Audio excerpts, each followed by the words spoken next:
Pendant une période de 40 ans, Dieu apparut 10 fois à Abraham, et il lui révéla chaque fois quelques secrets de la véritable amitié avec lui. Ceux qui veulent devenir amis du Seigneur Jésus-Christ doivent passer par les mêmes expériences. Dans Genèse 12, 1 à 4, nous lisons ce qui concerne la première apparition de Dieu à Abraham. Il lui demanda de quitter son pays et sa famille, et de se rendre au lieu qu'il lui montrerait.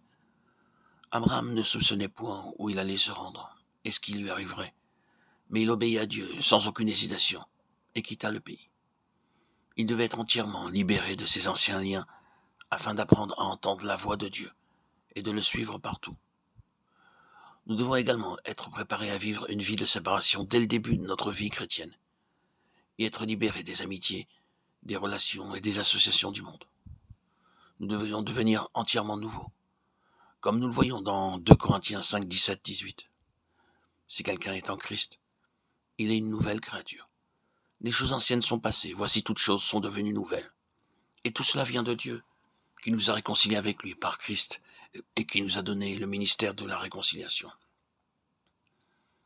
Notre vie tout entière devrait être pleinement gouvernée par Dieu et par sa parole. C'est alors seulement que Dieu peut nous confier ses secrets.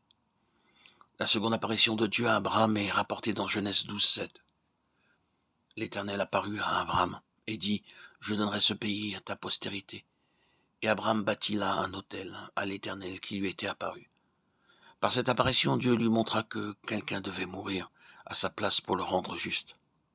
C'est la signification spirituelle de l'autel. Aucun d'entre nous ne peut devenir juste par ses propres efforts ou par quelques activités. Dieu veut que nous ayons une justice éternelle, afin de pouvoir nous donner des possessions éternelles. Par la mort, l'ensevelissement et la résurrection du Seigneur Jésus-Christ, nous sommes rendus justes.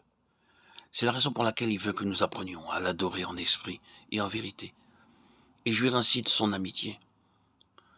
Plus nous apprenons à adorer Dieu, plus nous réaliserons le prix élevé qu'il a payé en mourant pour nous, afin de nous rendre justes.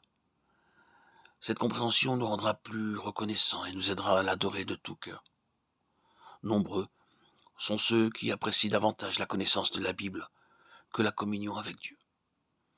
Ils ne se lassent pas de lire la Bible ou de prêcher. Ils aiment les études bibliques, mais ils ont des difficultés à saisir la nécessité de la communion avec Dieu. Ils accusent leurs genoux ou leur dos. Nous devons accuser nos cœurs, mais pas nos genoux, lorsqu'on s'agenouille pour prier.